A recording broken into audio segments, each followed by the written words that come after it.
Shalom. Ya, selamat pagi dan selamat hari Minggu untuk kita semua. Biarlah hari ini kita boleh menikmati anugerah Tuhan.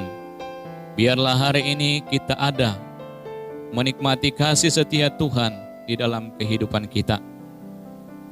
Bapak, Ibu, dan semua saudaraku yang dikasihi oleh Tuhan Yesus Kristus, mari kita membuka satu bagian firman Tuhan yang terambil di dalam Injil Yohanes pasal 11 ayat 1 sampai dengan ayatnya yang ke-44. Namun kita akan membacanya mulai ayat pertama sampai dengan ayatnya yang ke-16. Bacaan kita hari ini Yohanes pasal 11 ayat 1 sampai 44. Namun kita hanya membaca mulai dari ayat pertama sampai dengan ayatnya yang ke-16. Dan akhirnya ditutup dengan ayat ke-44.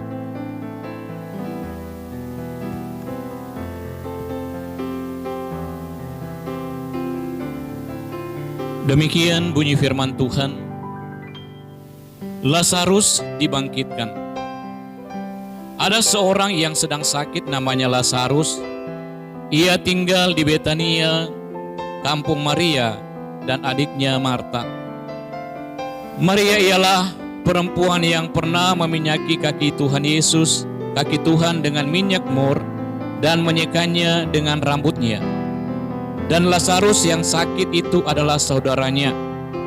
Kedua perempuan itu mengirim kabar kepada Yesus, "Tuhan, dia yang engkau kasihi sakit."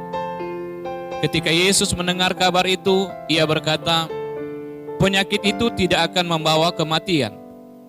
Tetapi aku menyatakan kemuliaan, akan menyatakan kemuliaan Allah, sebab oleh penyakit itu anak Allah akan dimuliakan." Yesus memang mengasihi Marta dan kakaknya dan Lazarus.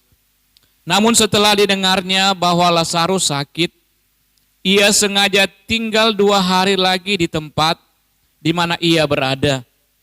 Tetapi sesudah itu ia berkata kepada murid-muridnya, "Mari kita kembali lagi ke Yudea."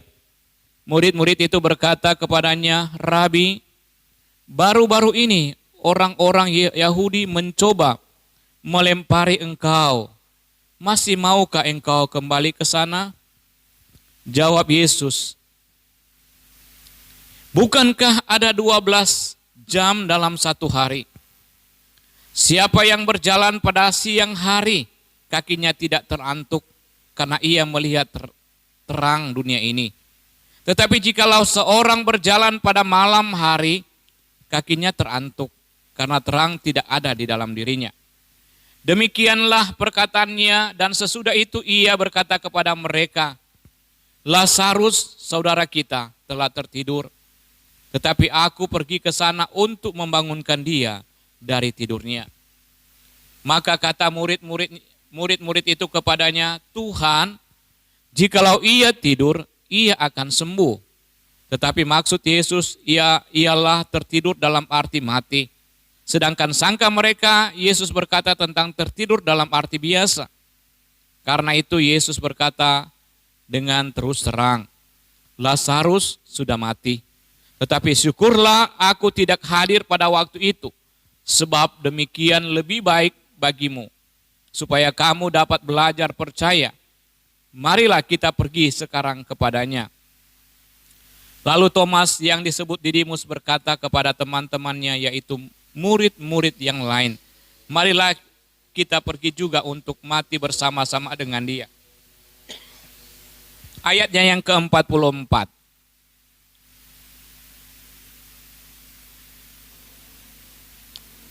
Demikian. Orang yang telah mati itu datang keluar, kaki dan tangannya masih terikat dengan kain kapan, dan mukanya tertutup dengan kain peluh. Kata Yesus kepada mereka, "Bukalah kain-kain itu dan biarkan ia pergi." Ya, sampai sedemikian jauh pembacaan firman Tuhan. Yang berbahagialah kita yang sudah membaca dan yang akan merenungkannya di dalam setiap kehidupan kita tiap-tiap hari. Bapak, Ibu, dan semua saudaraku yang dikasihi oleh Tuhan Yesus Kristus. Siapakah di antara kita yang tidak pernah mengalami pergumulan? Siapakah di antara kita yang tidak pernah mengalami masalah? Siapakah di antara kita yang tidak pernah lepas dari tantangan yang ada saat ini?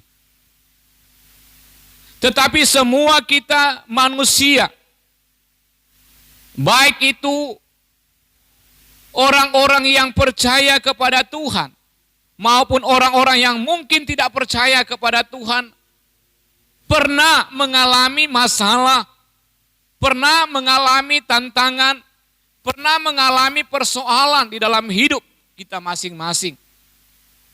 Tetapi bagaimana kita boleh melihat, kita sebagai orang yang percaya kepada Tuhan, bagaimana kita boleh melihat akan setiap masalah itu.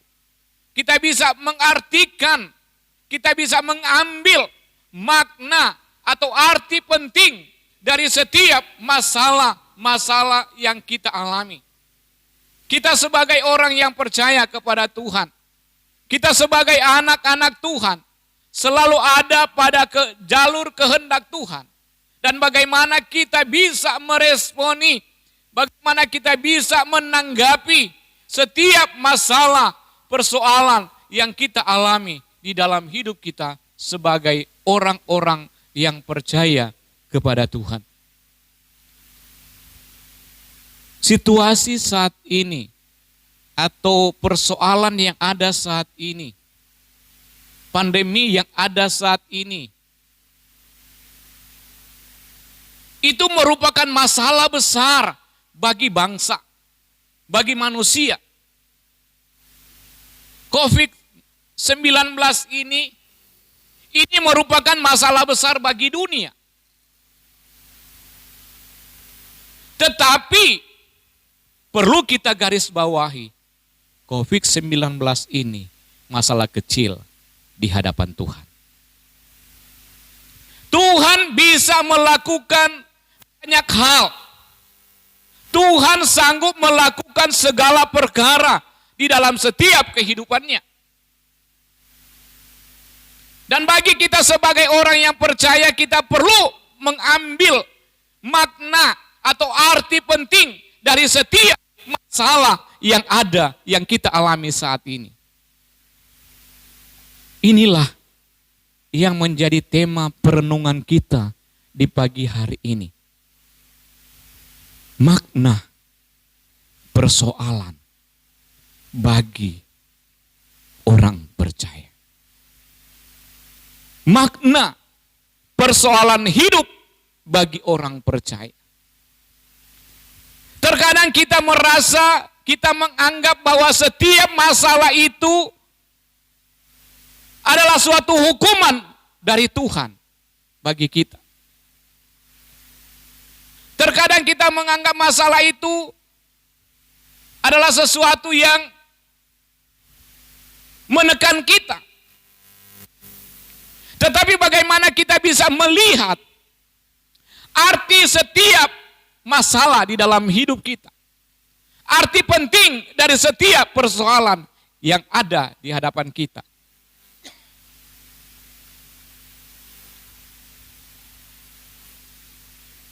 Bapak, Ibu, dan semua saudaraku yang dikasihi Tuhan Yesus Kristus. Makna persoalan hidup bagi manusia, bagi orang percaya. Kalau kita sejenak membaca bacaan kita, ini masalah besar bagi keluarga Maria dengan saudaranya Lazarus yang sudah mati. Ini masalah, tetapi kita perlu melihat, kita perlu mengambil satu arti atau makna penting dari masalah itu. Itu perlu kita lihat, kita perhatikan bersama. Bahwa peristiwa yang dialami oleh keluarga Maria saat itu merupakan bagian dari kehidupan manusia. Dan itu memiliki arti penting bagi keluarga Maria untuk menunjukkan akan kehadiran Allah di tengah-tengah kehidupan keluarga ini. Dan setiap hal di dalam kehidupan kita sebagai orang percaya, setiap kehidupan kita sebagai orang percaya, ada begitu banyak masalah yang kita hadapi. Ada begitu banyak tantangan yang kita alami. Tetapi mari kita melihat, kita mengambil arti yang sebenarnya dari setiap masalah yang kita alami. 3 hal yang menjadi perenungan bagi kita di pagi hari ini dengan tema yang ada.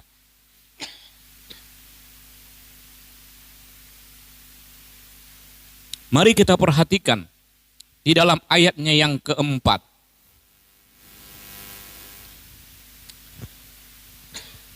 Di dalam ayatnya yang keempat mengatakan seperti ini. Ketika Yesus mendengar kabar itu, ia berkata, penyakit itu tidak akan membawa kematian, tetapi akan menyatakan kemuliaan Allah. Sebab oleh penyakit itu, anak Allah akan dimuliakan. Nah Bapak, Ibu, dan semua saudara yang dikasihi oleh Tuhan Yesus Kristus. Hal yang pertama, arti yang pertama, makna yang pertama yang perlu kita perhatikan, bahwa di balik setiap persoalan yang ada, di balik setiap masalah yang ada, Allah mau menyatakan kemuliaannya di dalam kehidupan kita. Bapak Ibu yang dikasihi Tuhan Yesus. Memang kalau menyebut-nyebut COVID-19 ini kadang-kadang orang semakin takut dan semakin takut. Tetapi kita perlu melihat, kita perlu merefleksikan bahwa di balik situasi yang sedang terjadi di tengah-tengah dunia ini, itu untuk menyatakan kemuliaan Allah. Allah mau menyatakan rencananya di balik setiap masalah yang ada. Walaupun terkadang orang berkata bahwa masalah saat ini atau COVID-19 ini adalah buatan manusia. Orang berbicara seperti itu, banyak orang berbicara seperti itu. Tetapi kita berpikir positif dengan apa yang ada saat ini. Jangan kita melihat bahwa itu adalah rancangan manusia yang merancangkan sehingga hadirnya masalah itu. Tetapi kita mau melihat bahwa di balik itu, Allah mau menyatakan sesuatu di tengah-tengah kehidupan manusia supaya manusia atau orang percaya datang kepada Tuhan. Itu inti penting dari sebuah masalah.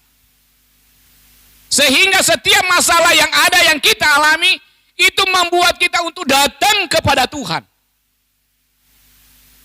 Jangan adanya masalah membuat kita jauh lari di hadapan Tuhan.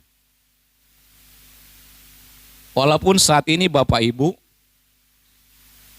situasi yang ada saat ini terkadang membuat kita sebagai orang percaya merasa tidak mampu. Kenapa saya katakan tidak mampu?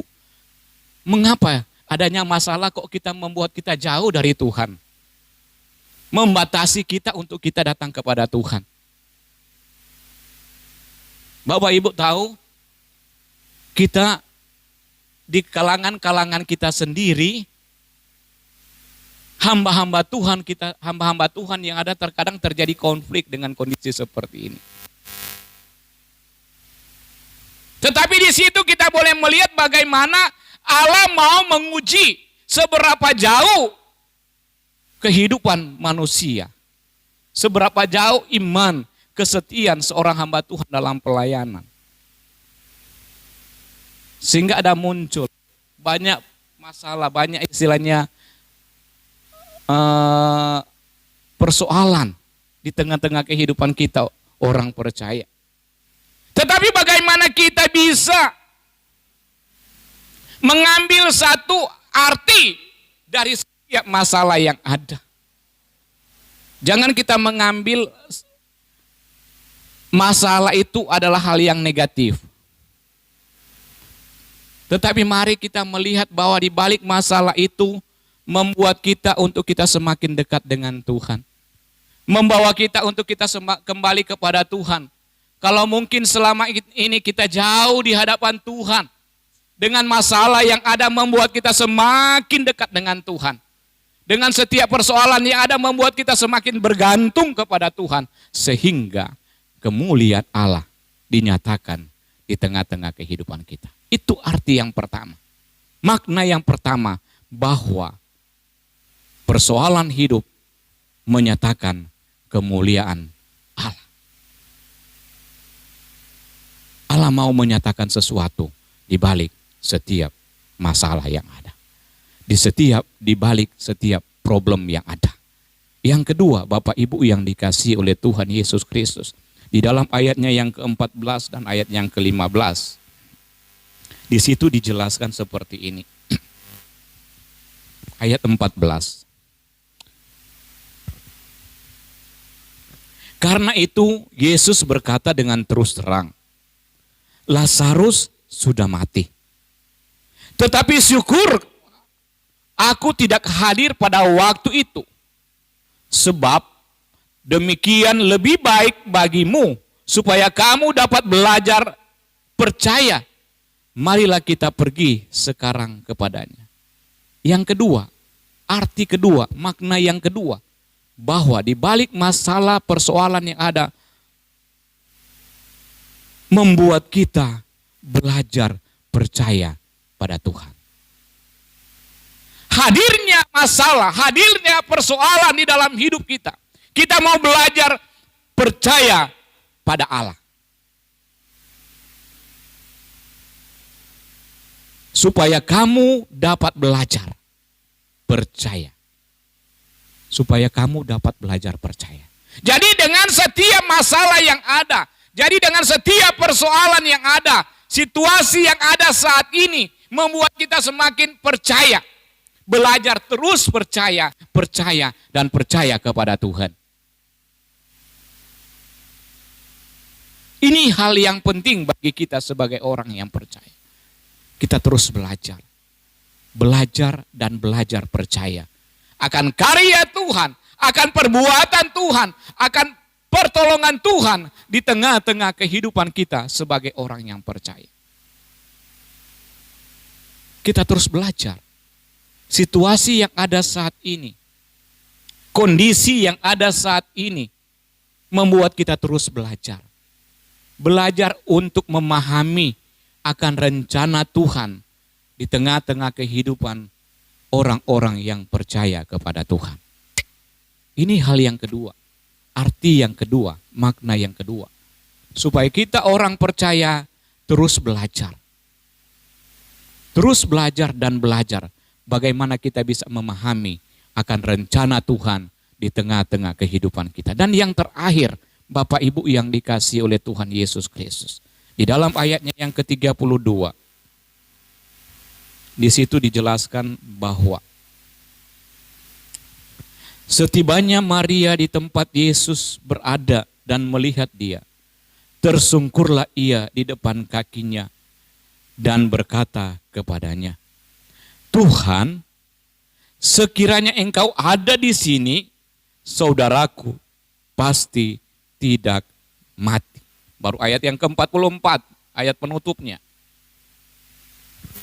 Dikatakan, orang yang telah mati itu datang keluar. Kaki dan tangannya masih terikat dengan kain kapan dan mukanya tertutup dengan kain peluk. Kata Yesus kepada mereka, bukalah kain-kain itu dan biarkanlah ia pergi. Nah Bapak Ibu yang dikasihi oleh Tuhan Yesus Kristus, bahwa persoalan yang kita alami, masalah yang kita alami menjadi momentum untuk kita kembali dekat dengan Tuhan. Satu pernyataan bagi kita untuk kita kembali, momen penting bagi kita untuk kita datang kepada Tuhan, dekat dengan Tuhan. Ini yang ketiga.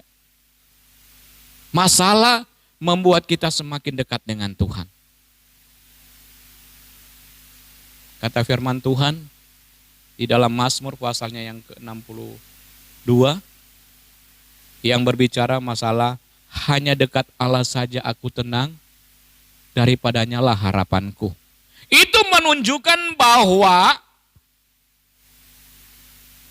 kita sebagai orang yang percaya kepada Tuhan, kita sebagai anak-anak Tuhan di tengah-tengah dunia ini, yang hidup di tengah-tengah dunia ini, yang penuh dengan masalah, penuh dengan persoalan hidup, biarlah itu memungkinkan kita untuk kita menjadikan satu momentum bagi kita untuk kita kembali dekat dengan Tuhan.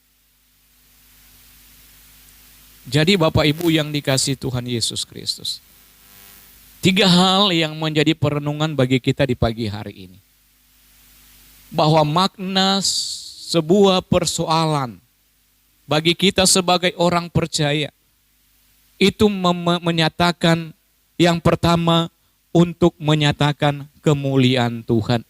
Kemuliaan Allah akan dinyatakan dari setiap persoalan yang ada. Yang kedua bahwa persoalan yang ada membuat kita terus belajar dan belajar percaya kepada Tuhan. Dan yang ketiga bahwa persoalan yang ada menjadi satu momentum bagi kita untuk kita kembali dekat dengan Tuhan. Oleh sebab itu Bapak Ibu dan semua saudaraku yang dikasihi oleh Tuhan Yesus Kristus, mari kita belajar, mari kita merefleksikan arti dari sebuah masalah di dalam hidup kita. Jangan kita jadikan masalah itu merupakan hal yang negatif di dalam hidup kita. Tetapi mari kita menjadikan setiap persoalan hidup yang kita alami membuat kita semakin dekat dengan Tuhan. Masalah yang ada membuat kita terus belajar dan belajar akan rencana Tuhan di dalam hidup kita. Dan biarlah setiap persoalan hidup yang kita alami, Allah mau menyatakan rencananya. Allah mau menyatakan kemuliaannya di tengah-tengah kehidupan kita. Sehingga kita bisa menikmati kemenangan bersama-sama dengan Tuhan. Kemenangan ada bersama dengan kita. Karena Tuhan Yesus sudah menang. Tuhan Yesus sudah mengalahkan maut. Dan persoalan hidup itu, tantangan yang ada sudah dikalahkan oleh kuasa Tuhan Yesus Kristus. Mari kita berdoa. Bapa kami yang di surga, Bapa yang kami muliakan di dalam nama Tuhan Yesus. Kami mengucap syukur dan berterima kasih kepadamu ya Tuhan, untuk lawatan firman Allah yang boleh kami renungkan bersama, yang boleh mengingatkan kami bahwa hidup kami tidak pernah lepas dengan persoalan, tidak pernah lepas dengan masalah, tidak pernah lepas dengan tantangan.